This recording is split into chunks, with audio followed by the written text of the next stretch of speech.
Good morning, T here of Bed Crime Stories. I do hope you guys are all having a lovely day. Please like, share, and subscribe. As you may know, Sebastian Rogers disappeared sometime between the evening of Sunday, February 25th and 6 a.m. on Monday, February 26, 2024. We are fast approaching the 1-year mark. Nobody has seen Sebastian since that time. Now, early on, Sebastian's biological father, Seth Rogers, hired a private investigator named Heather Cohen to look into his son's disappearance. Cohen was later asked by Seth to stop investigating the case, and in fact, she received legal documents telling her to stop talking about the case as well. She was the first private investigator on Sebastian's case, and therefore she was able to investigate it before it became a shit show on social media. As I talk about Heather Cohen, what I first want to address are the issues regarding the box and the mattress pad.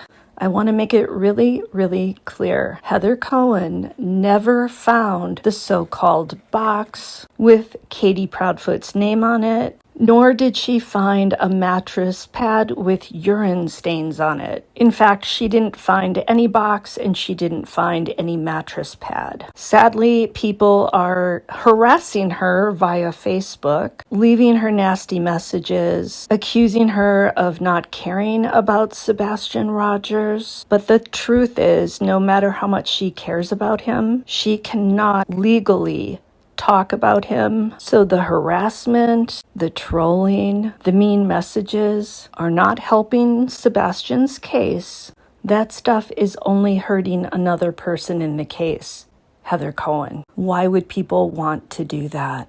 I am going to talk about Heather Cohen today, but it's because she was the first private investigator on the case. In an interview with News Nation 2 months after Sebastian vanished, Heather said she believes that Sebastian's disappearance is the result of a domino effect of events. She also stated that there was a lot of turmoil surrounding Sebastian, and she specifically pointed out the months of December and January in 2024. Some of the reasons why Cohen cited these 2 months include: 1. Knowing that Chris Proudfoot was in the middle of a custody battle with his ex-wife Nina Gomez during that period. 2. Knowing that Chris Proudfoot's daughter Faith visited Chris and Katie over the Christmas break, and Sebastian was, in a sense, farmed out to his biological father, Seth, during that period. And to my knowledge, Chris Proudfoot has never explained why Sebastian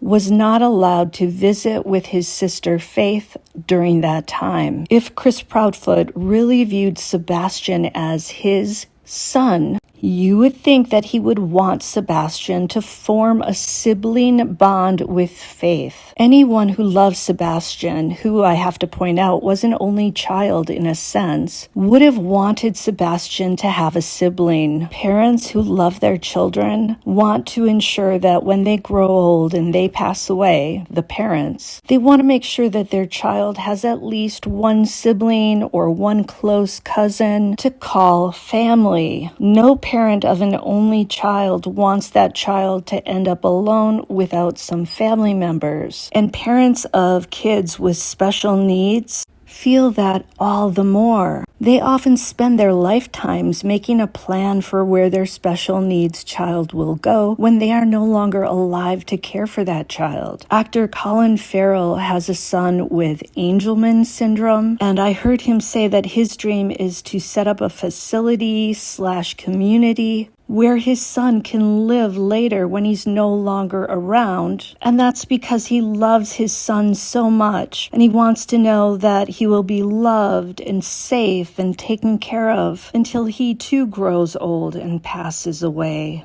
Why wouldn't Chris and Katie Proudfoot, if they truly love Sebastian, why wouldn't they want him to establish a loving bond with Faith and vice versa? There are rumors, speculation that Chris Proudfoot was concerned that Sebastian, who had been SA'd when he was age 8, I believe, would turn around and do something to Faith. I'm not sure if that's true, but if that was a genuine fear, wouldn't therapy for Sebastian and proper adult supervision of both Sebastian and Faith have ensured that nothing like that happened? And there's no evidence that I'm aware of that Sebastian was somebody who would have done that to a little sister. Back to the incidents in December and January of 2024 that private investigator Heather Cohen described as dominoes falling. 3. The Tennessee Department of Children's Services were referred to the Proudfoot home during that period. 4. There was some talk about Chris leaving Katie, that their marriage was having problems,